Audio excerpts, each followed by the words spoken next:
آواز بلند نعرہ صلوات۔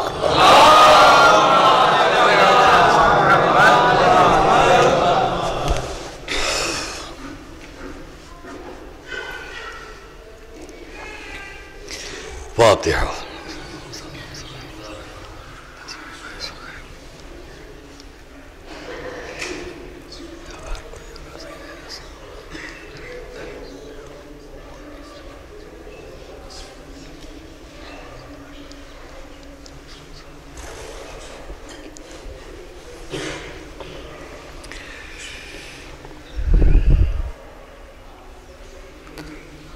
اعوذ باللہ السمیع العلیم من الشیطان اللعین الرجیم۔ بسم اللہ الرحمن الرحیم۔ الحمد للہ رب العالمین، والصلاة والسلام علی اشرف الانبیاء والمرسلین، سیدنا و نبینا و شفیعنا ابی القاسم محمد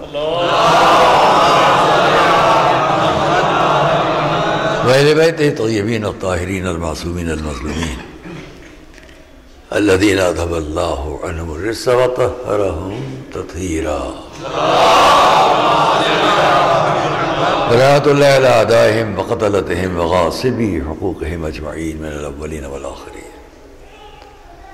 اما بعد فقد قال اللہ سبحانہ فی کتابہ المبین وقولہ الحق۔ بسم اللہ الرحمن الرحیم۔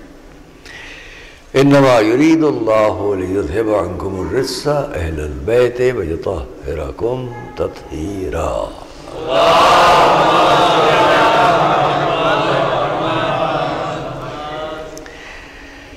عزیزان گرامی، میں ابتداءً چند باتیں آپ سے کہہ لوں۔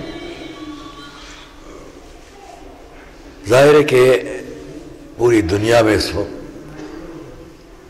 اس شخصیت کا ذکر ہو رہا ہے کہ جو عالم اسلام کے لیے ہمیشہ ایک احسان کرنے والی شخصیت کے طور پر یاد کی جائے گی، محسن اسلام۔ میں شروع ہی سے ان کے بارے میں، آپ کے بارے میں کچھ عرض کرتا، چند باتیں ہیں، آج پوری دنیا میں ذکر ہو رہا ہے۔ یہ لمحہ بھی قابل غور و فکر ہے۔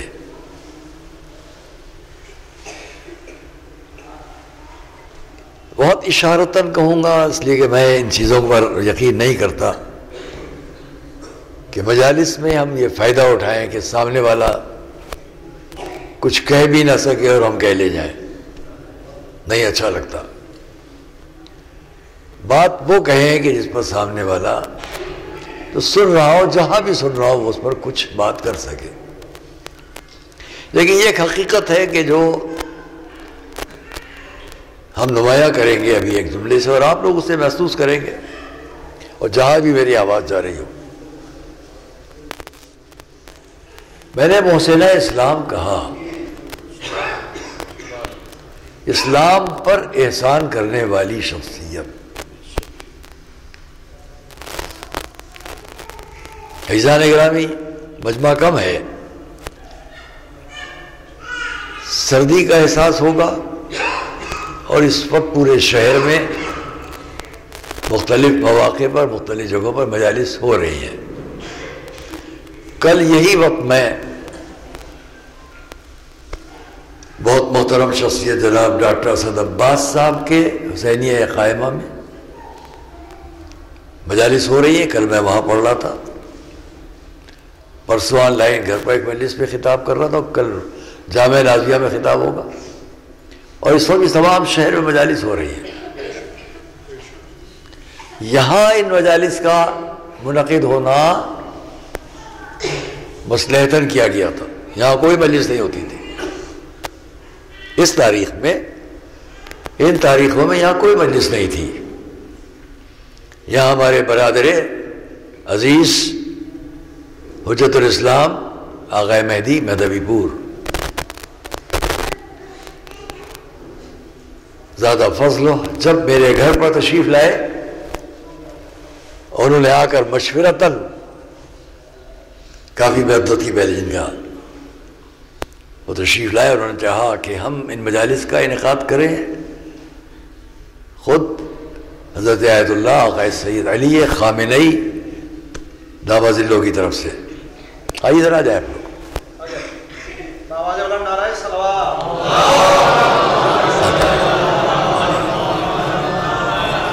آئیے بلند ترین صلوات محمد.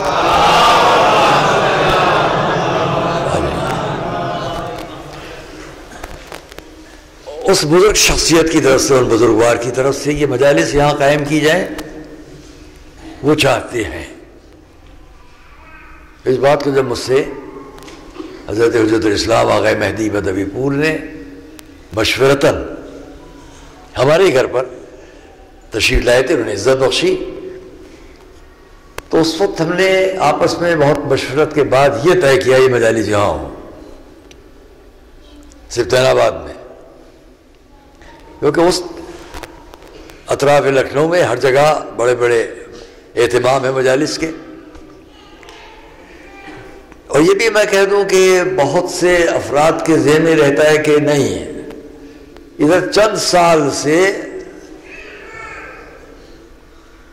ان مجالس کو زیادہ اہتمام کے ساتھ کیا جانے لگا. یہ غلط ہے. میں نے پہلی مجلس میں بھی یہاں اس بات کو کہا تھا، اگر کوئی یہ کہتا ہے کہ ہندوستان میں، اتر پردیش میں، لکھنؤ میں ان دنوں میں مجالس یا اس عزاداری کا اہتمام نہیں ہوتا تھا اور اب شروع ہوا، تو یہ غلط ہے. صحیح بات کہنے کی جرأت اس ممبر سے ہونا چاہیے. اس ممبر پر جب ہم آئیں تو یاد رکھو، چاردہ معصومین کے سوا کسی کی خوشامد کا جذبہ لے کے مت آؤ.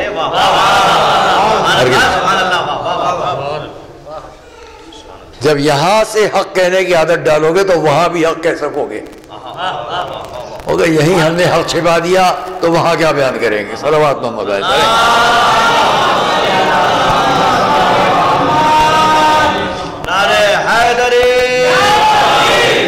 شاید میری یہ،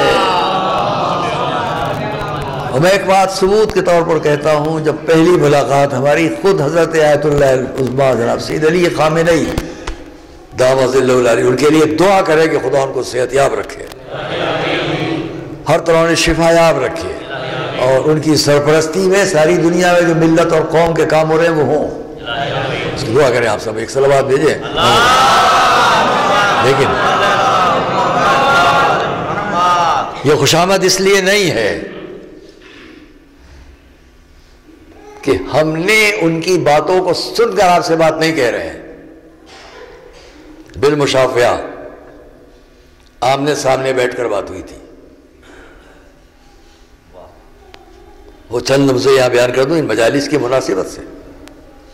دہلی میں حضرت آقا خامنئی رہبر معظم، انہوں نے مجھ کو ایئرپورٹ سے بلوایا. میں ایئرپورٹ سے لکھنؤ سے زمانے ڈائریکٹ فلائٹ ممبئی کی نہیں تھی، دہلی ہو کر ممبئی تھی.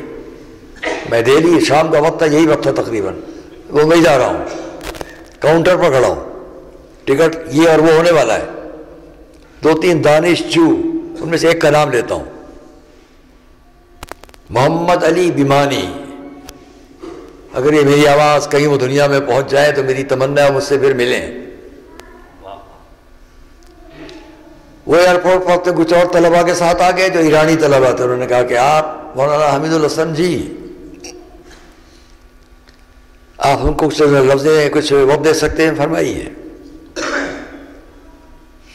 انہوں نے آقا کے بارے میں کہا کہ صبح ان سے ملنے سب لوگ گئے تھے، نوگاواں، امروہہ، میرٹھ، تمام علماء وہاں سے ملنے دہلی گئے ان سے.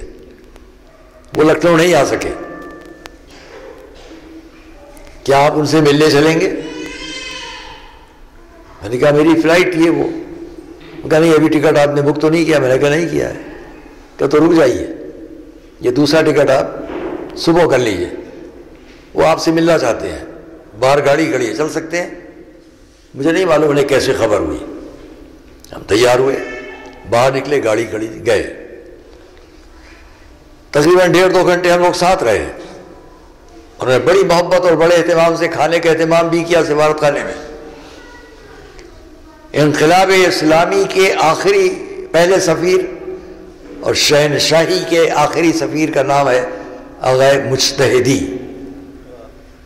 وہ سفیر وہاں تھے، نام لے رہا ہوں، کہیں بھی ایران میں ہوں گے اس وقت. آغا مجتہدی شہنشاہی کے دور کے آخری سفیر تھے، لیکن انقلاب اسلامی کے بھی پہلے اتنے محترم تھے وہ.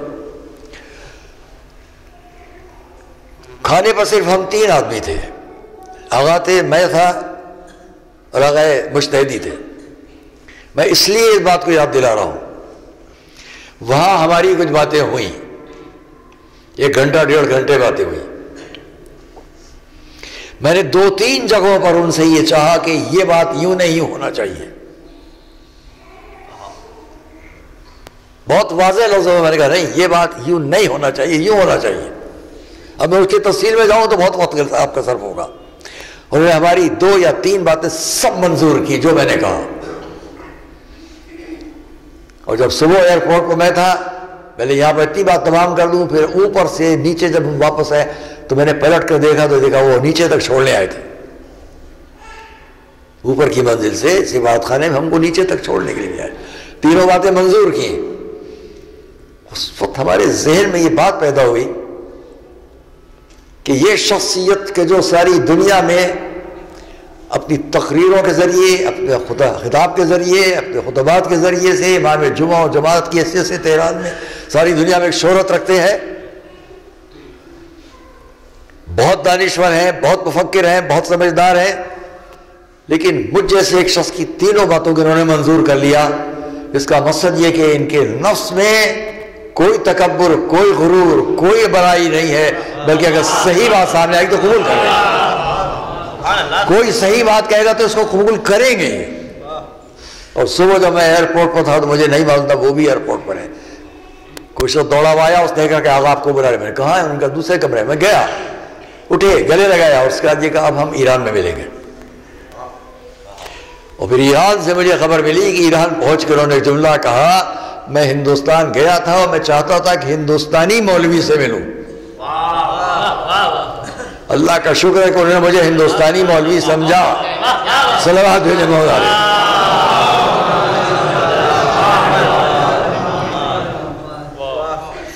کیونکہ ہم نے ان سے یہی سے گفتگو شروع کی تھی.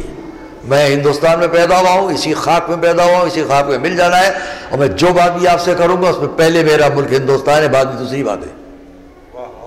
یہاں سے میری بات شروع. میں یہ ریکارڈ ہو رہا ہے سب اس لیے بیان کر رہا ہوں، اس پہ ایک لفظ ادھر گئے نہیں ہے. اور پھر جب ہم ایران گئے، ہمارے عزیز دوست مرحوم جو ہو چکے مولانا کرب صادق صاحب وہ بھی ہیں. دوسرے میں عزیز دوست حیدرآباد کے آغا رضا صاحب وہ بھی اب نہیں ہیں. مولانا محمود حسن خان وہ بھی اب نہیں ہیں. بہت سے لوگ نہیں ہیں. ہم سب 12-13 لوگ ان سے ملے. سب کی نمائندگی میرے حوالے کی گئی اور میں نے ایک تحریر ان کے سامنے پیش کی ہندوستان کے معاملات پر.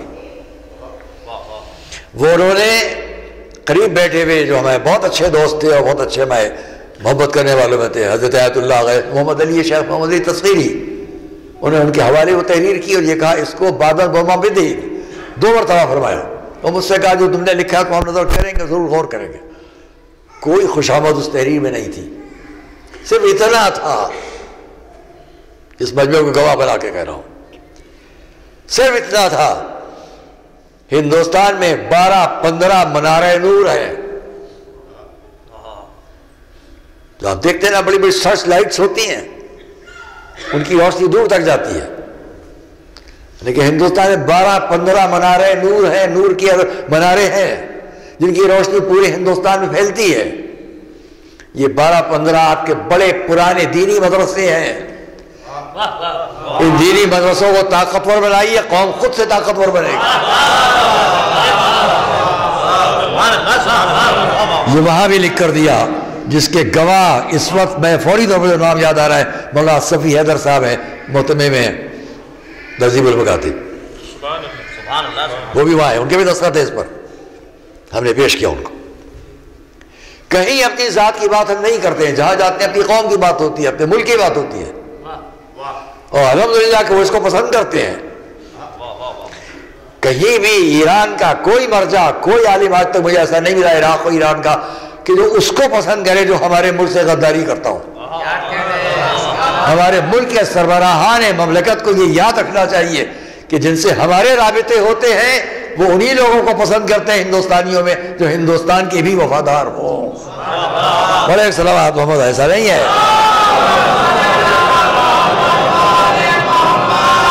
اور اتنا کہہ دوں کہ ہماری سرشت میں، ہمارے خمیر میں بے وفائی اور غداری اس لیے نہیں ہے کہ ہم نے رسول کے گھرانے سے وفاداری سیکھی ہے.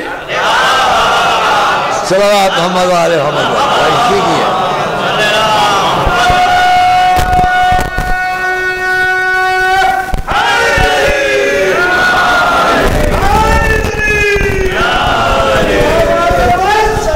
دیکھیے آج بھی ہمارے غیرت دار لوگ جانتے ہیں. کیوں نہیں آپ کو بھروسہ ان پر ہے؟ بڑا نام اسلام کا لیتے ہیں لیکن ان پر آپ کو بھروسہ کیوں نہیں ہے؟ اس لیے کہ پہلے وہ اسلام کے وفادار ہوتے تو آپ کے بھی ساتھی ہوتے. جب رسول کے گھرانے کا ساتھ نہ دے سکے تو آپ کا ساتھ کیا دے گی؟ دیکھو صلوات محمد والے محمد.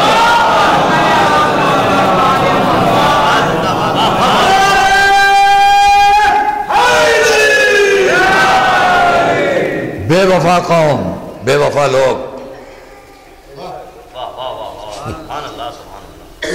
ایک جنت البقیع سب سے بڑا نشان ہے،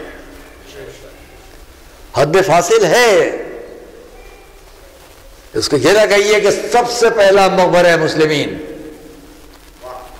یہ مت کہیے، بلکہ سب سے پہلی حد فاصل حق و باطل کی. اگر کوئی جگہ ہے تو خود بقیع ہے. بقیع سے پہچانتے چلے جاؤ کون رسول کے گھرانے کے ساتھ ہے، کون الگ ہے. جو رسول کے گھرانے کا ساتھی ہوگا وہ اسلام کے ساتھ ہوگا، جو اس گھر سے الگ جائے گا وہ اسلام کا ساتھ نہیں دے سکتا. جو اسلام کا ساتھ نہ دے گا اس نے کسی کو شکوہ کیا؟ صلوات محمد والے محمد. کیا شکوہ کرے گا؟ ہے کیا شکوہ؟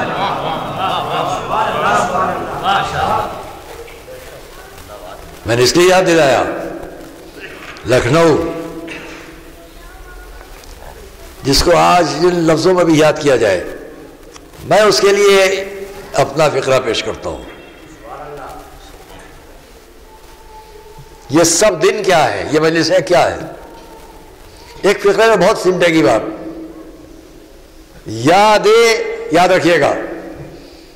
بہت سی سرخیاں ہیں اس پورے ہندوستان میں اس وقت، لیکن میں جس سرخی کے ساتھ بات کروں گا وہ یہ ہے یاد عزائے فاطمہ. یہ یاد رکھیے گا، عزائے حضرت فاطمہ، یاد عزائے حضرت فاطمہ، یاد عزائے معصومہ. عزائے معصومہ نہیں، یاد عزائے معصومہ. اس لیے کہ معصومہ نے کس کی یاد بنائی؟ جس عزاداری کو اپنی زندگی سے آج تک ہمیں نصیحت کی گئی ہو، اس عزا کو ہم یاد کرتے ہیں.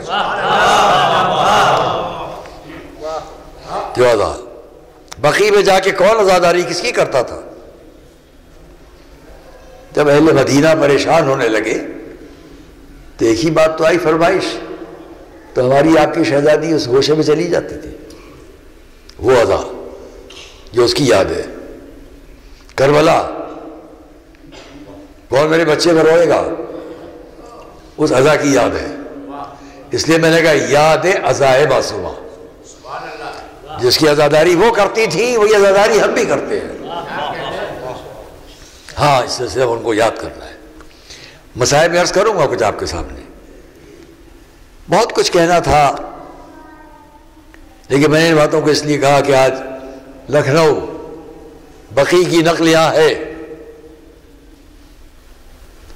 خود روضہ فاطمین لکھنؤ میں ہے، تاریخ دیکھیے، بہت قدیم، اب تو نیا بن گیا. آ جائیے ادھر، آ جائیے.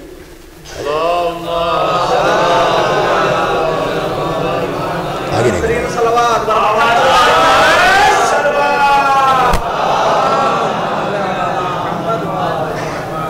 ماشاء اللہ حضرات، اور ساتھ ساتھ مومنین کے ساتھ ساتھ مومنات، مستورات میری اس بات کی گواہی دیں گی وہ بھی، کیونکہ میں اتنے سن سے بہت چھوٹا تھا، بالکل کم سن، جب میرے والد عراق سے تعلیم حاصل کر کے لکھنؤ آ گئے، ہمارے جد سرکار رنج ملت ہمیں یاد ہے، اس وقت غلط تو نہیں، اس مجمع میں ہر شخص جانتا ہوگا، کسی نہ کسی سلسلے سے کہیں نہ کہیں آپ کا گھر، آپ کے خاندان، آپ کے لوگ، میرے سن سے بھی قریب اگر کوئی ہو تو آپ تشریف فرما ہے. میں آپ سے بھی پوچھتا ہوں، بچپنے میں آپ نے کہیں نہ کہیں معصومہ کی نسبت سے تابوت کو اٹھتے ہوئے دیکھا کہ نہیں دیکھا؟ آپ سب نے دیکھا. کم سنی سے شہزادی کی غم میں، یاد میں، معصومہ کی یاد میں ان کے تابوت برآمد ہوتے دیکھے کہ نہیں؟ کہیے ہاں یا نہیں؟ آپ سب بتائیے بھائی. بہت دھیمی آواز ہے. سب نے دیکھے. یہ ادا معصومہ کے سلسلے میں پورے ہندوستان میں ہر جگہ ہوتی چلی جاتی ہے. کوئی یہ نہ سمجھے کہ لکھنؤ کو سبق دیا جا رہا ہے ادائے معصومہ کا، یہ کوئی نہ سمجھے. میں ہمیشہ اس سلسلے میں احتجاج کرتا ہوں. اداداری جس طرح ہے ویسے ہی ادائے معصومہ. پھر ہم لوگ پورے ہندوستان میں ایک بات ہمیشہ کہا کرتا ہوں، پورے ہندوستان میں ہم اور تمام اعضاء کے مناظر پر اور مظاہر پر کم توجہ دے کر محرم سے اس متعلق جو ہماری عزاداری ہے اس کو اس لیے زیادہ نمایاں کرتے ہیں کہ ہم جانتے ہیں جن کا بھی ہم تذکرہ کرنا چاہتے ہیں ان سب کی خواہش یہ تھی یہ زیادہ کرو. ہے کہ نہیں؟ خود حضور نے کیا فرمایا؟ جو میری قبر کی زیارت کرے، میرے نواسے حسین کی قبر کی زیارت کرے. اگر نواسے رسول حضور فرماتے ہیں جو قبر حسین کی زیارت کر لے تو گویا کمن زارا، اس نے میری قبر کو زیارت کر لی. کمن زارا نہیں، جس نے مشکل سے میری زیارت کی. ہر ایک کا آپ کو یہی مقولہ ملے گا. خود شاہ شہزادی کے بارے میں ابھی نہیں کہوں گا، آپ کو معلوم ہے. تو اس لیے بھی ہمارے پاس، لیکن اس کے باوجود کوئی تاریخ میلاد و وفات کی ایسی نہیں ہے معصومین کے سلسلے میں کہ جو لکھنؤ میں نہ منائی جائے، پورے ہندوستان میں نہ منائی جائے. حیدرآباد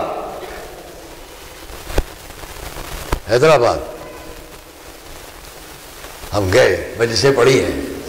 ایک زمانے جب لکھنؤ سے ہم باہر بھی جایا کرتے تھے، یہاں کے حالات اجازت دیتے تھے. جب سے حالات دوسرے میں، ہم نے بند کر دیا پوری دنیا میں جانا. پہلی سے 10 محرم لکھنؤ، 6 لکھنؤ، 8 ربیع الاول لکھنؤ، 19 20 21 رمضان لکھنؤ. کبھی باہر نہیں گئے. 50 سال ہو گئے. ہاں بیچ میں جاتے تھے. یہی تاریخ ہے جو آج جس میں آپ کے سامنے بیٹھے ہیں. اس میں سب جگہ چلے جاتے تھے، امریکہ، انگلینڈ، کینیڈا، آسٹریلیا، یہاں وہی بند کیا. کیونکہ یہاں عزاداری جس کے لیے تقریباً 12 دفعہ ہم بھی جیل گئے. پہلی دفعہ جب جیل گئے تو جناب مولانا مرحوم آقا شہید مولانا طلبی عابد صاحب اللہ، مولانا صاحب حسین صاحب اللہ، جناب طاہر جبلی صاحب اللہ، یہ سب مرحومین تھے اور ہم تھے، سب ساتھ میں تھے جیل عزاداری کے لیے. یہ ضمناً میں نے آپ سے کہہ دیا. بات اتنی ہے اپنے مجمع کے سامنے دہرانے کے لیے کہ جہاں تک بھی ہمارا امکان تھا عزائے امام حسین پر کوئی حق آنے نہ پائے. اس کے بارے میں کوئی کسی کی جرات نہ ہو. اور آج اللہ کا شکر ہے کہ 7 لڑے اس عزاداری کی بقا کے لیے، اور آج سب کی نظریں نیچی ہیں جو چاہتے تھے عزاداری نہ ہو۔ جب معاہدہ لکھوایا گیا، پہلا معاہدہ، بڑی غلط فہمی کی باتیں پیش کی جاتی ہیں اس پر، ہم نے فلاں دے دی بات فلاں، غلط ہے، جھوٹ ہے۔ صرف اتنا لکھوایا گیا، ہم لوگوں کو پہلے معاہدے میں 5 دن جلوس اضا کے دیے جاتے ہیں، یہ بھی سن لیجیے آپ، 5 دن جلوس اضا کے دیے جاتے ہیں۔ دستخط نیچے کس کے تھے؟ ہم لوگ تو تھے ہی، ان کے دستخط تھے جو ہمیشہ عزاداری کو بدعت کہتے تھے۔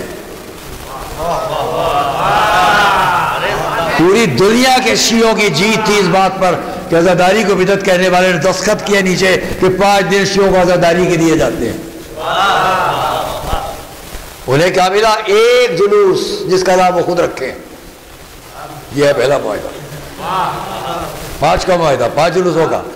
یہ 5 کا جب 9 بدلا دوسرے سال، اس میں بھی ہمیں محنت کی، کوشش کی، 9 جلوسوں کا، اس میں پھر اسی کی تکرار کی گئی، لیکن ہر موقع پر اس کی کوشش رہی پورے اتحاد و اتفاق سے۔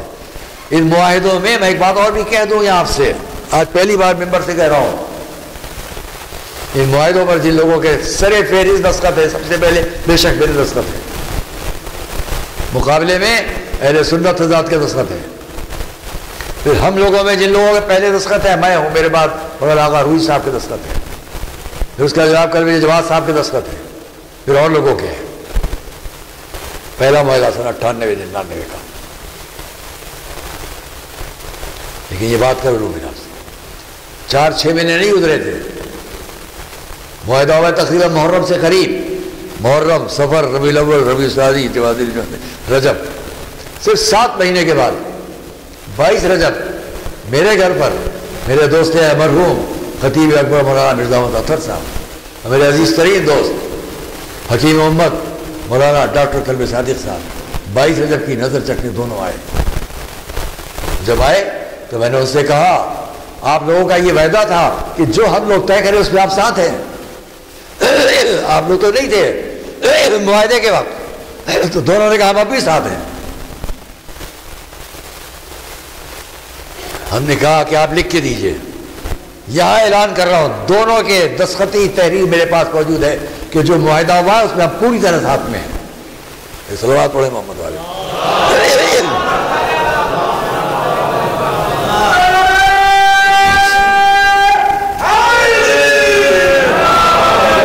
جس کا جب دل چاہے یہ تحریر بھی ہو وہ تحریر مجھ سے لے سکتے ہیں۔ آئیے، یہ دن معصومہ شہزادی ہم یاد مناتے ہیں، اس لیے یاد مناتے ہیں۔ ایک حدیث پیش کرتا ہوں جس پوری تقریر کی ایک پوری نمائندگی کرنے کی ایک حدیث۔ ابنتی فاطمہ، ارشاد رسول ہے، ابنتی فاطمہ، رسول فرما رہے ہیں، یہ مجمع کیوں نہ تاثیر کرے، میری بیٹی فاطمہ۔ اتنا فرمانے کے بعد اب کیا ہے؟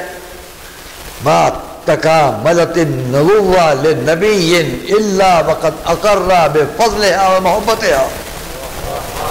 حضرات علماء تو سمجھ گئے، مومنی کی ترجمہ کر دوں۔ حضور فرما رہے میری بیٹی فاطمہ، کسی نبی کی نبوت کامل نہیں ہو سکتی تھی جب تک کہ وہ فاطمہ کی محبت اور فضل کا اقرار نہ کرے۔ بلند آواز سے صلوات پڑھو محمد والے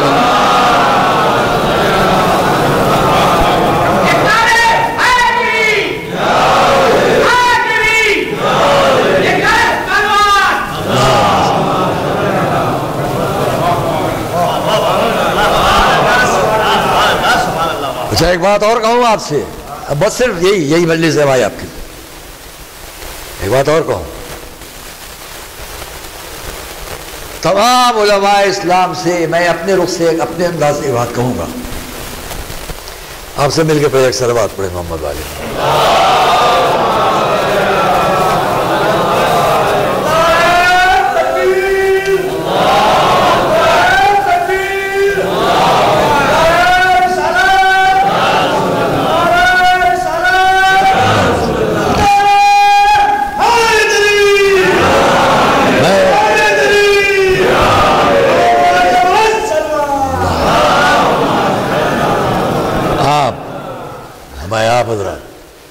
آپ کے اہتمام، اس شدید سردی میں ماشاءاللہ اتنا بڑا اہتمام آپ نے کیا ہے، اس کی جزا آپ کو معصومہ کی بارگاہ سے ملے گی۔ میں یہ ایک بات کہوں ابھی تمام عالم اسلام سے کہوں گا، یہ بتائیے نماز واجب ہے؟ کہیں گے ہاں۔ روزہ واجب ہے؟ ہاں۔ حج واجب ہے اگر ہو جائے استطاعت؟ ہاں۔ اگر نصاب پورا ہو جائے تو خمس اور زکوٰۃ واجب ہے؟ آخرت پر یقین واجب ہے؟ وحدانیت کا اقرار واجب ہے؟ نبوتوں کا اقرار واجب ہے؟ توجہ کیجیے گا، آخر تک جو میرے دوست بیٹھے ہیں سنیے گا، ہر چیز کا اقرار سارا عالم اسلام کرے گا۔ اگر توحید کا اقرار نہیں کیا تو ہم خارج اسلام سے، نبوتوں کا اقرار نہیں کیا تو خارج اسلام سے، معاد اور قیامت کا اقرار نہیں کیا تو خارج، ملائکہ کے اقرار نہیں تو ہم دین سے الگ، جنت و جہنم کا اقرار نہیں دین سے الگ۔ ہر چیز کا اقرار ان میں سے اگر ذرا نہیں کیا تو دین سے الگ۔ نماز واجب، روزہ واجب، حج واجب، خمس واجب، زکوٰۃ واجب، اقرار ملائکہ واجب، جنت و جہنم کا اقرار واجب، قیامت و معاد کا اقرار واجب۔ یہ نہیں یہ تو دین سے الگ، دین سے خارج۔ اتنا پوچھنا چاہتا ہوں، یہ سب کس نے بتایا؟ کس نے سمجھایا؟ سب مل کر کہو کہ ہمارے حضور نے، رسول نے، قرآن نے، وہ نہ ہوتے تو نہ ملتا۔ تو جس نے یہ سب سکھلایا وہ ان سب کی ایک اجرت مانگتا ہے، ان سب کی ایک اجرت مانگتا ہے۔ قُلْ لَا أَسْأَلُكُمْ عَلَيْهِ أَجْرًا، ہم نے تمہیں یہ سب سکھایا، اس کی اجرت میں محبت دے دو۔ افسوس ہے نماز واجب، روزہ واجب، حج واجب، سب واجب، اور اس کی اجرت واجب نہ ہو۔ صلوات محمد وآل محمد۔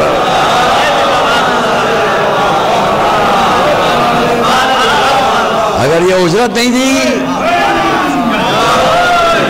صلوات محمد وآل محمد،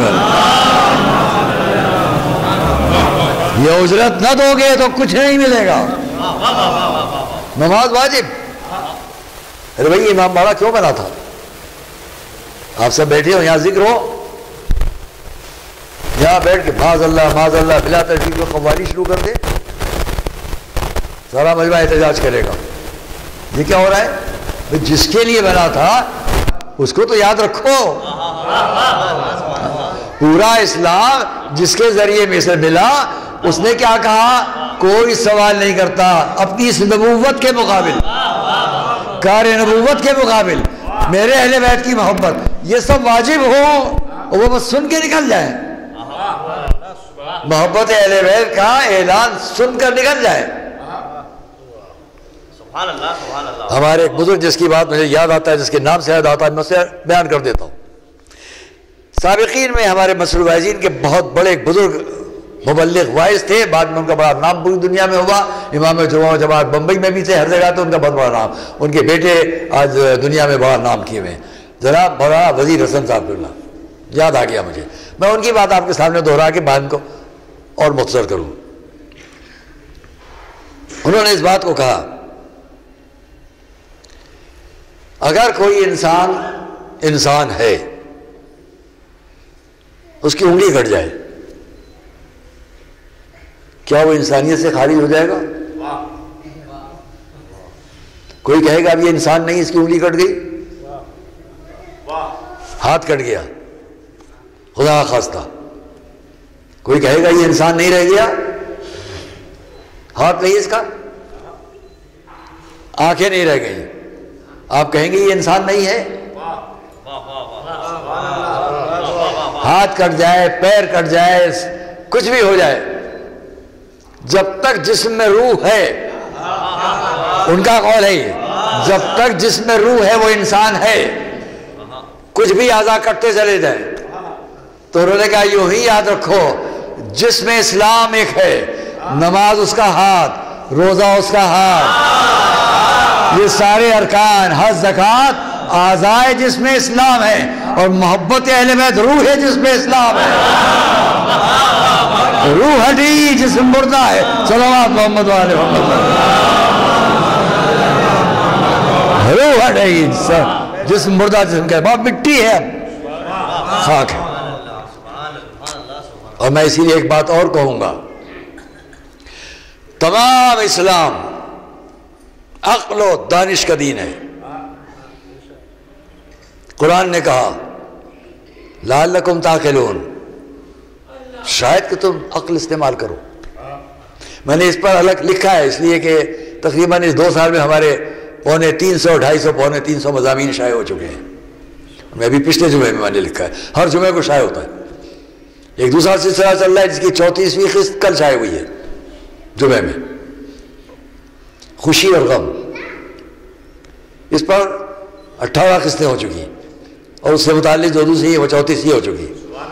250 سے زیادہ ہمارے مضامین 200 سال میں دو سال کے اندر شائع ہو چکے ہیں۔ اس میں نے اس بات کو لکھا ہے جو آپ کے سامنے پیش کرنے جا رہا ہوں، غور کیجئے گا آپ۔ اسلام عقل کا دین ہے، قرآن لعلہم یتفکرون، شاید کہ فکر استعمال کریں۔ ایک جملے بات جلدی سمجھا دوں آپ کو میں اپنے بچوں کو۔ سب سے بڑی دولت کیا ہے؟ علم۔ میں نے کئی مجلسوں میں اس کو کہا ہے، جہاں میں پڑھ گیا، بنارس پڑھ گیا، وہاں میں نے اس بات کو کہا، اعظم گڑھ وہاں کہہ گیا، مختلف بستی یہاں آپ سے بھی کہہ رہا ہوں، یہاں بھی کئی مجلسوں میں کہہ چکا ہوں۔ یاد رکھنا، اس منبر سے آ کر وہ بات کرو جو لوگوں کی سمجھ میں آ سکے۔ اظہار قابلیت کی جگہ مدرسے ہیں، اور اہل بیت کے حقوق کے اظہار کی جگہ یہ منبر ہے۔ سمجھ رہے ہیں آپ بات کو؟ اس لیے میں آپ سے کہوں گا، عقل ماشاءاللہ مفکر حضرات ہیں، اور آج کل ہماری بچیاں بھی بہت زیادہ ان چیزوں پر نظر رکھتی ہیں، وہ بھی بات کو سمجھتی ہیں اچھی طرح۔ میں ہٹا دیجیے، میں دیکھوں تو شکریہ، بہت بہت سلام رہے، مونود شکر، ایک صلوات پڑھو گا۔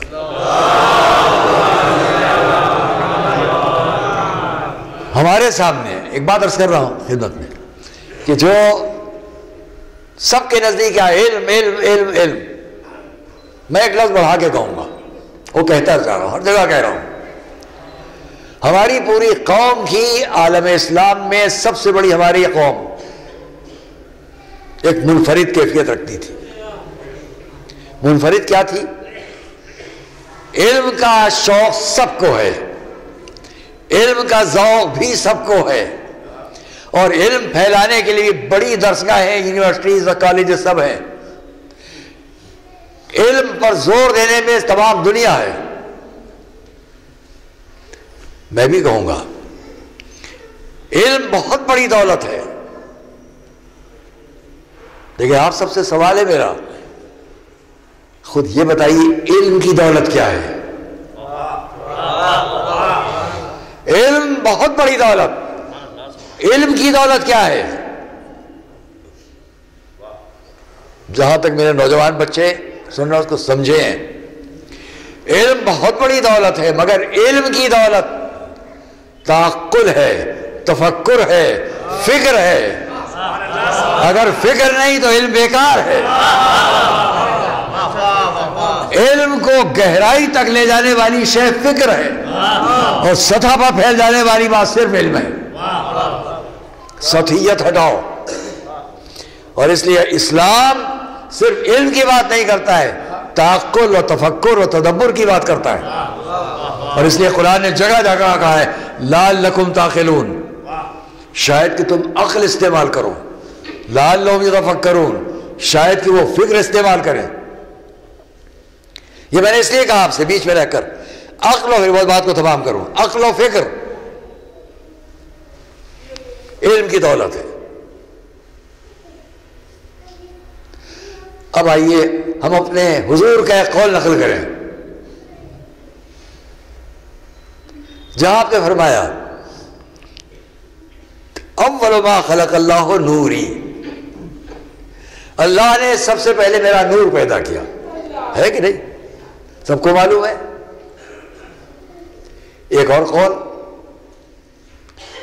حضرات علماء اہل علم تشریف فرما ہے، ہمارے مومنین سبھی مفکر حضرات ہیں، ہماری قوم کا یہ شرف رہا کہ ہم ہمیشہ عقل و فکر کے ساتھ علم لے کر چلے ہیں، یہ شرف ہے اس قوم کا ہر جگہ۔ آئیے دوسرا فقرہ حضور کا ہے، بس میں بات تمام کرتا ہوں۔ اول ما خلق اللہ العقل، یہ نہیں ہے کہ اول ما خلق اللہ العلم، یہ نہیں ہے کہ اللہ نے سب سے پہلے علم پیدا کیا، سب سے پہلے عقل پیدا کی۔ جب عقل ہوگی جبھی تو علم سمجھ میں آئے گا۔ صلوات پڑھیں محمد وآل محمد۔ بس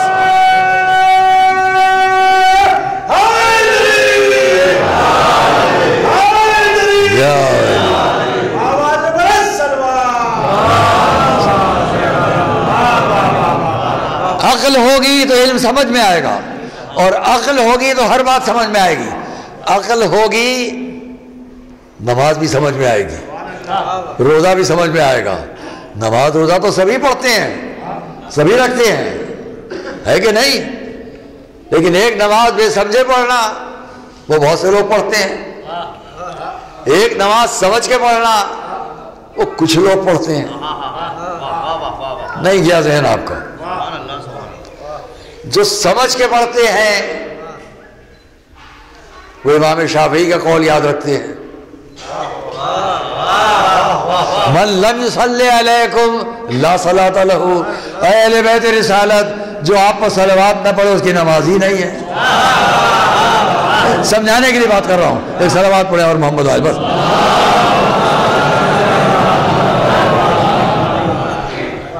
عقل و فکر تمام جگہ ہمیں پہلے تعقل، تفکر، پھر آگے علم۔ حضور نے کیا فرمایا؟ اول ما خلق اللہ العقل، اللہ نے سب سے پہلے عقل کو پیدا کیا۔ یہ کون ہے؟ میری آپ کی عقل نہیں ہے، مراد خود ذات رسالت ہے، کیونکہ جتنی جگہوں پر آپ نے اپنے لیے فرمایا میں وہاں پر یہ بھی ہے۔ سب سے پہلے حضور کی تخلیق کے ساتھ عقل ہے۔ اب اس کا مقصد یہ ہوا کہ جہاں جہاں دنیا میں عقل ہے وہاں وہاں ہمارے حضور کی نورانیت شریک ہے، اور جب یہ نورانیت باعتبار عقل شریک ہے، بات تمام کر رہا ہوں، حضور نے کیا فرمایا؟ فاطمۃ بضعۃ منی، فاطمہ میرا ایک جزو بدن۔ جب معصومہ جزو بدن رسالت ہے تو اب جزو عقل رسالت بھی ہے۔ پڑھیے صلوات محمد علیہ محمد۔ جزو عقل رسالت بھی ہے، اور جب ہے تو اب جہاں جہاں اسلام عقل والوں کے لیے ہوگا ہر جگہ مرحمت معصومہ شریک ہوگی۔ نماز معصومہ، اور اس لیے میں اذان کی بات کرتا ہوں۔ کل میں نے ڈاکٹر اسد عباس صاحب کے یہاں بہت اس کو دوسرے طریقے میں اذان کی بات کو کہا تھا، یہاں اس میں ایک فقرہ سے پیش جو وہاں میں نے نہیں کہا ہے، آپ سے کہوں گا۔ ہم لوگ قائل ہیں، یہ مجمع کوئی تان و تز نہیں ہے، تان و تز نہیں ہے، میں نہیں کرتا تان و تز کی بات، سمجھانے کی بات، افہام و تفہیم کی بات کرتا ہوں۔ اذان اللہ اکبر 4 دفعہ، اشہد ان لا الہ الا اللہ 2 دفعہ، اشہد ان محمد رسول اللہ صلی اللہ علیہ وسلم 2 دفعہ، اور پھر اشہد ان علی ولی اللہ، یہ بھی اقرار ہمارے یہاں ہے۔ آگے بڑھ کر ایک فقرہ اور ہم لوگ کہتے ہیں، حی علی خیر العمل، اور لوگ نہیں کہتے، نہ کہے، ہمیں کوئی اصرار بھی نہیں ہے۔ لوگ اس پر بڑی نظر ڈالتے ہیں کہ اشہد ان علی ولی اللہ، حی علی خیر العمل پر نظر نہیں ڈالتے۔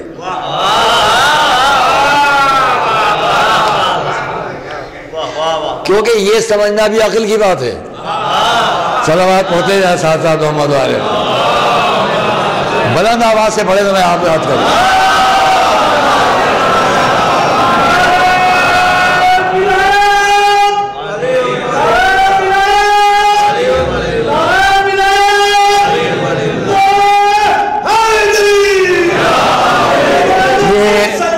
حی علی خیر العمل کیا ہے؟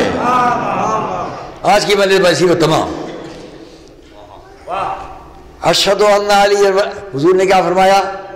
اگر علی نہ ہوتے تو فاطمہ کا کوئی کفو نہ تھا. میں نے سابق کی ایک مجلس میں اس پر تفصیل سے بیان کیا تھا کہ کہاں کہاں ہماری معصومہ کی ہمسری علی، مولا علی کے ساتھ ہے. یہ نہیں بیان کیا تھا، یہ آج بیان کیا دیتا ہوں. اشہد ان علی ولی اللہ ہم کہتے ہیں، حی علی خیر العمل ہم کہتے ہیں. یہ کیا ہے؟ اذان میں مولا علی کا ذکر ہے تو ہمسر کون ہے؟ میں نے قول معصوم کیا دیکھا؟ جب لوگوں نے پوچھا مولا یہ حی علی خیر عمل کیا ہے تو فرمایا بر فاطمہ و ولدہا. حضرت معصومہ کی نیکی کی تعلیم دینا، ان کی خیر و برکت کو بیان کرنا اور ان کی اولاد کی نیکی کو بیان کرنا. جب ہم اشہد ان علی ولی اللہ کہتے ہیں تو علی کی عظمت کا اقرار کرتے ہیں، اور حی علی خیر العمل کہتے ہیں تو معصومہ کی عظمت کا اقرار کرتے ہیں. صلوات محمد و آل محمد. اب نہ بھولیے گا اذان کو. ایک اور صلوات محمد و آل محمد.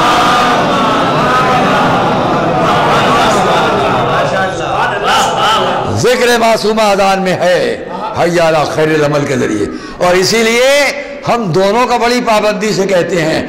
جو ان دونوں سے دور رہنا چاہتے ہیں وہ دونوں سے الگ کر دیتے ہیں. ہمیں نہیں یہ اعتراض نہیں، آپ جو چاہ کریں. اور اس لیے دوستو عزیزو، وہ میں آپ کے سامنے اتنا کہوں گا، فضائل ہو چکے ہیں. مصائب کے طور پر ہم اتنا ہی کہہ سکتے ہیں. علامہ اقبال کا ایک شعر، یہ قطع، میرا آج ارادہ تھا کہ میں اسی قطعے پر پوری مجلس پڑھوں گا آپ کے سامنے، ذکر دوسرے چھڑ گئے. جہاں مریم از یک نسبت عیسیٰ عزیز، اس پر جو یعنی کتنوں کو یاد ہو گئی، سبھی کو یاد ہوگا. مریم از یک نسبت عیسیٰ عزیز، وس سے نسبت حضرت زہرا عزیز. نور چشم رحمت للعالمین، امام اولین و آخرین، بانو ان تاجدار حلتا، مرتضی مشکل کشا شیر خدا. علامہ اقبال بڑے اقبالیات پر ابھی بھی میں ہمارے دوست جناب کاشمیری صاحب ہمارے، ان کے سلسلے میں کہیں بیان کر رہا تھا تو وہاں پر میں نے اس بات کو نقل کیا تھا. حکیم الامت کے رسالے کا اجرا تھا اور اس میں میں نے اس بات کو بیان کیا تھا. اقبالیات پر لوگوں نے بہت کچھ کہا اور بڑی لوگوں نے کوششیں کی. تھوڑا بدل دوں تھوڑا سا رنگ مجلس آپ کی دلچسپی کے لیے، آپ کی دلچسپی کے لیے. ایک موقع پر ہم عراق میں بغداد میں کسی کام سے گئے اور مجھ کو ساتھ لے کر کون گئے؟ ہمارے دوست علامہ طالب جوہری مرحوم. بہت ہمارا ان کا ساتھ رہتا تھا روز کئی سال تک. آئے میرا فلاں کام ہے آپ میرے ساتھ بغداد چلیے. ہم کبھی بغداد نہیں جاتے تھے سوائے بہت ضروری کام کے. شاید جب تک وہاں تعلیم ہم نے حاصل کی 5 یا 6 دفعہ زیادہ بغداد نہیں گئے. ہاں قازوین جانے کے لیے ہمیشہ گئے، سامرہ اور قازوین گئے ان کے ساتھ بغداد. یہ الگ سے ایک بات کہہ رہا ہوں. میں نے کہا کیوں آئے ہیں آپ؟ وہ فلاں ایک طالب علم ان کا بہت ضروری کام ہے جو یہ ایک آفس کے اندر ہے، وہ اٹکا ہوا ہے، اس کو کرانا ہے. کیسے ہو جائے گا؟ کہ آپ دیکھیے بھی، تماشا دیکھیے. آپ بہت پرمذاق آدمی تھے. وہ مجھے لے کر گئے، بیٹھ گئے جگہ. جو آفیسر بیٹھا ہوا تھا وہاں کا، جو عرب آفیسر بیٹھا ہوا تھا، بہت بڑی بلڈنگ تھی، مجھے اب یاد نہیں کچھ کہ وہاں کیا ہے معاملہ، اس نے بڑے اہتمام سے بسکٹ چائے یہ وہ بڑی خاطرے کی جناب علامہ طالب جوہری کی، انہوں نے وہ کام بتایا، اس نے فوراً کر دیا۔ ہم باہر اٹھ کے ہم نے کہا یہ معجزہ کیسے دیکھ رہا ہوں کہ بھئی یہ عرب آپ کا، ہم کالی پگڑی والوں کا بڑا احترام کرتے ہیں یہ لوگ، مگر آپ کی سفید پگڑی والوں کا اہتمام نہیں کرتے، احترام اتنا نہیں کرتے۔ آپ کی بات بہت سن لی اس نے، ہماری طرف توجہ بھی نہیں کی اس نے، ہم کو پوچھا بھی نہیں کہ آپ کون ہیں، کہنے یہ جدیدیوں میں ہے، یعنی وہاں جو لوگ جو ہم سے دور رہتے تھے۔ آپ کی اتنی عزت کیوں کی؟ سنیں گے آپ؟ کہنے لگے کہ بات یہ ہے کہ یہ علامہ اقبال کا بڑا شہدائی ہے، اور میں نے صرف موقع پر یہ کہا تھا کہ علامہ اقبال کے خاندان کا میں ہوں، کہ اس کا فائدہ میں نے آج اٹھا لیا ہے۔ مذاق کی بات تو میں اس لیے کہہ رہا ہوں، اقبالیات پر بہت لوگوں کو بڑی توجہ رہتی ہے، اور ہم بھی اس میں چاہتے تھے کہ آج اسی پر پورا بیان کریں آپ سے۔ نور چشم رحمت للعالمین، بچن لفظ ہے، امام اولین و آخرین، ان دو مصروں کے لیے زحمت دے رہا ہوں۔ نور چشم رحمت للعالمین یا امام اولین و آخرین، بانوی ان تاجدار حلتا، مرتضی مشکل کشا شیر خدا۔ اور جب آپ ان دو مصروں پر غور کریں تو کتنی اہمیت ہے مادر ان مرکز پرکار عشق، مادر ان مرکز پرکار عشق، مادر ان قافلہ سالار عشق۔ یہاں عشق کا مرتبہ کیا ہے؟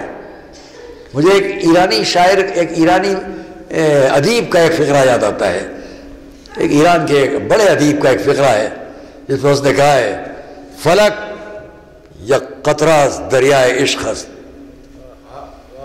اس وقت میں آپ سے بہت کم بات کرتا ہوں۔ فلک یا قطرہ دریائے عشق است، زمین یک ذرہ صحرائے عشق است۔ یہ پورے آسمان جتنے ہیں یہ عشق الہی کے سمندروں کا ایک قطرہ ہے، اور یہ جتنی زمین کے صحرا کے جتنے ذرات ہیں یہ سب عشق الہی کے صحرا کا ایک ذرہ ہے۔ جو عشق کی اتنی عظیم منزل پیش کرتا ہو، فلک یا قطرہ دریائے عشق است، زمین یک ذرہ صحرائے عشق است۔ اس پورے منظر کو سمجھ لے کہ علامہ اقبال کا فارسی میں بڑا کلام ہے، بانگ درار بارے جھیری ہو گیا تو ہم بہت، وہ علامہ اقبال مادر ان مرکز پرکار عشق، مادر ان قافلہ سالار عشق۔ رسول کی تعریف ہو چکی، کس کی بیٹی ہے سیدہ مریم؟ تو ایک حضرت عیسیٰ کی نسبت، حضرت زہرا کی نسبت، رسول یہ، علی یہ، اب دونوں بیٹے۔ ایک وہ ہے جو عشق الہی کا جب پرکار گھماؤ پوری کائنات میں تو اس کا مرکز، اور سارے قافلے دنیا میں جتنے چل رہے ہوں عشق الہی کے راستے پر، ان سب کا قافلہ سالار، ایک کی نمائندگی حسن کر رہے ہیں، ایک کی نمائندگی حسین کر رہے ہیں، اور ان دونوں کی مادر گرامی سیدہ صلوات محمد و آل محمد پر۔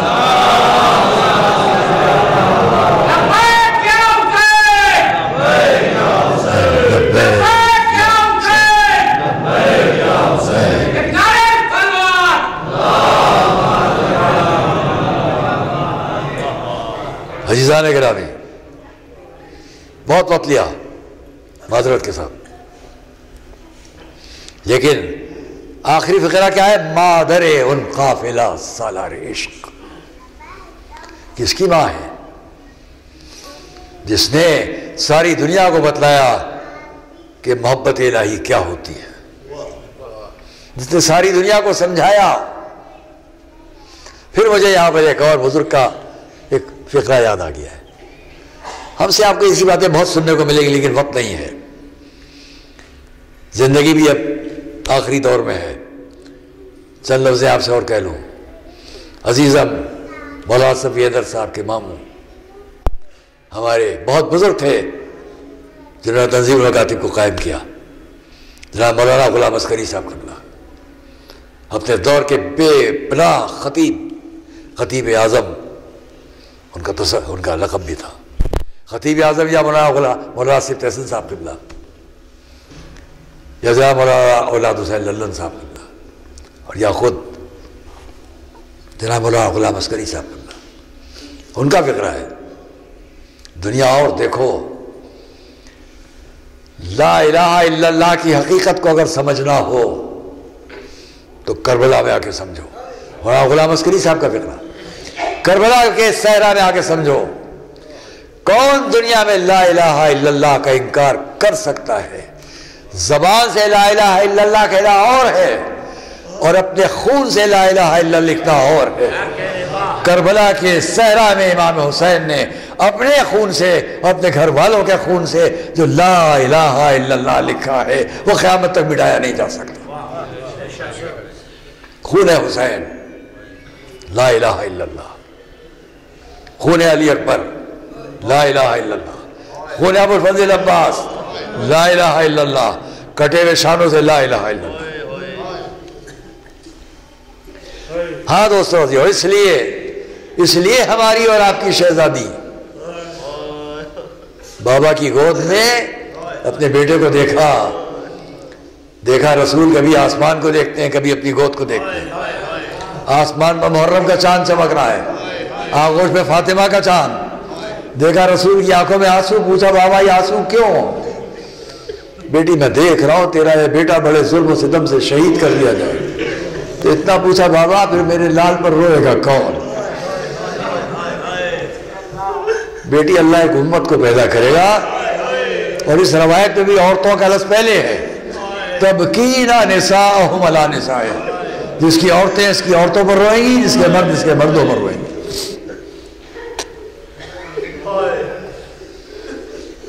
کوئی فرمائش نہیں کہ بابا دعا کر دیجئے کہ میرے لال پر یہ وقت نہ آئے. یہ تمنا روئے گا کون؟ وہی سیدہ، وہی معصومہ جب دنیا سے اٹھنے کا وقت آیا. کل جو میں نے وہاں مصائب پڑھے تو ان میں سے ایک فقرہ آپ سے کہوں گا. 4 چیزیں میں نے کل وہاں بیان کی تھی، کل کی مجلس شب میں جو حضرات وہاں رہے ہوں. یہاں اس میں کہ ایک فقرہ خالی. سب لوگ جب مصائب حضرت معصومہ پڑھتے ہیں، سنتے ہیں تو ہم صرف ان مصائب تک رہتے ہیں جو جناب معصومہ سے متعلق ہے. لیکن میں نے کل یہ عرض کیا، یہاں بھی کہوں گا، شہزادی کی مصیبت جب یاد کرو تو اس کو نہ بھولو جو سیدہ کے جانے کے بعد بہت تنہا رہ گئے اور وہ کوئی اور نہیں میرے اور آپ کا مولا علی. یہ میرے ذہن میں بات آئی کہاں سے؟ یہ بات میرے ذہن میں آئی کہاں سے؟ وہ میں تاریخ کے روایت جذباتیت میں کوئی بات نہیں کہتا ہوں. جو بات کہوں گا پس منظر میں کوئی نہ کوئی واقعہ، تاریخ، آیت، حدیث ہوگی. کیا ہوا؟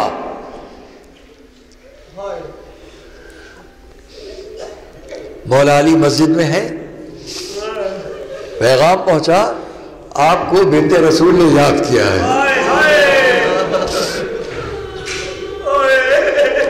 آئے میری آپ کی شہزادی بستر علالت پر اس حالت میں ہے کہ گویا آخری حالت ہے. علی سرحانے بیٹھ گئے.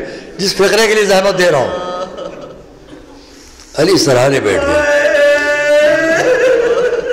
فقرہ سنیے گا، آپ بہت دیر تک یاد رکھیں گے.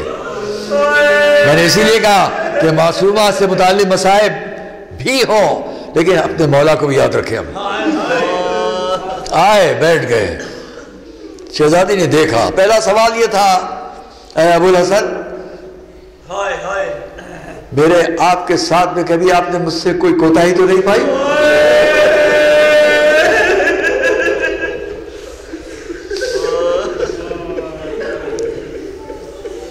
کیا انداز ہے؟ جواب میں مولا علی نے جو کچھ فرمانا تھا فرمایا۔ اب دوسرا فقرہ ہے، یا علی میرے پاس آسمانی پیغام آ گیا ہے،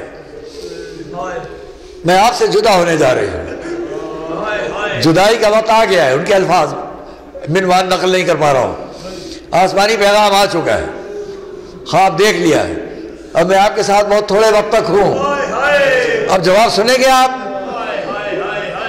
اس جواب کے لیے زحمت دے رہا ہوں، آگے چند لفظ اور کہوں گا۔ مولا علی نے سنا، تاریخ نے لکھا، آنکھوں میں آنسو آئے۔ میں اس لیے کہہ رہا ہوں صابر امام، مولا علی سے بڑھ کر صابر امام کون ہوگا؟ جس نے 13 سال مکے میں رسول کا ساتھ دیا، پھر 10 سال مدینہ میں ساتھ دیا، پھر اس کے بعد سے اب تک کتنے مواقع پر ساتھ دیا۔ وہ علی صبر و مقاومت کی منزل پر۔ لیکن میں نے کسی جگہ تاریخ میں نہیں دیکھا کہ علی کی آنکھوں میں آنسو آئے ہوں۔ حضرت حمزہ کی بھی شہادت سنی تو زبان پر تھا انا للہ و انا الیہ راجعون، اور قرآن کا فقرہ بن گیا۔ سجدہ شکر ادا کیا جب رسول کی زندگی کے لیے شب ہجرت سنا۔ وہ علی جیسے ہی سیدہ سے سنا، آخر وقت ہے، اے ابو الحسن اب آپ سے میرا ساتھ چھوٹ دے گا۔ آنکھوں میں آنسو آئے۔ فقرہ سنیے گا آپ۔ ایک مرتبہ فرماتے ہیں، اے بنت نبی، آج ایسا لگتا ہے کہ مجھے پھر سے جیسے رسول کی وفات کا وقت سامنے ہو۔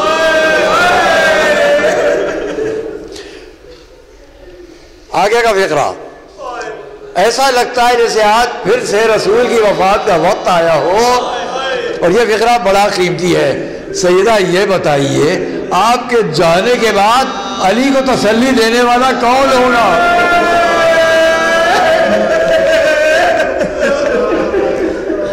اس لیے کہ اب علی سب کو تسلی دیں گے، اب علی کو تسلی دینے والا کون ہوگا؟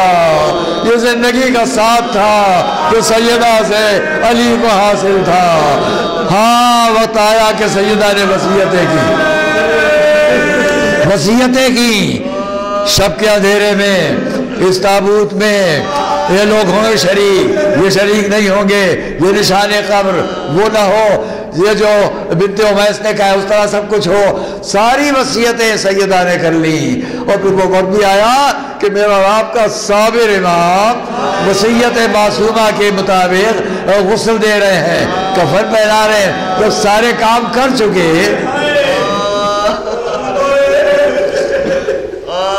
جب سارے امور مولا نے انجام دے لیے، ابھی بند کفن باندھے نہیں ہیں کہ ایک مرتبہ چیخ مار کر روئے۔ جب باہر نکلے تو کسی نے پوچھا، مولا آپ جیسا صابر امام اس طرح چیخ مار کر روئے؟ تو جواب دیا، جب میں نے پہلو سیدہ پر نشان دیکھا، کیسے اس طرح سے آنکھوں میں آنسو آئے۔ آواز دی، اے ام کلثوم، اے زینب، اے فضہ، اے حسن اے حسین، آؤ اپنی ماں سے رخصت ہو لو۔ ایک ایک آیا، سب نے رخصت ہونا شروع کیا۔ وہ میں آخری کلام اتنا کہوں گا، مولا علی آپ نے سب کو بلا لیا کہ آ کر اپنی ماں سے رخصت ہو لیں۔ ہاں یہی زینب، یہی ام کلثوم کربلا ہے، آئی ہے، بیٹا سید سجاد غش سے آ کے کھولو۔ دیکھا نو کے نیزہ پر سر حسین، واہ حسینہ واہ حسینہ کی آواز ہے۔ ظالم الذین ظلموا وہی منقلبون علی اعقابہم۔ رب حق محمد آئے تمام شرکائے مجلس کو دلی شرعی مقاصد میں کامیاب دیا۔ ہم سب کو راہ حق پر ثابت قدم رکھ، ظہور عزت و عزت میں تاجر فرما، عظیم علماء کا سایہ ہمارے سر پر باقی رہے، تمام مومنین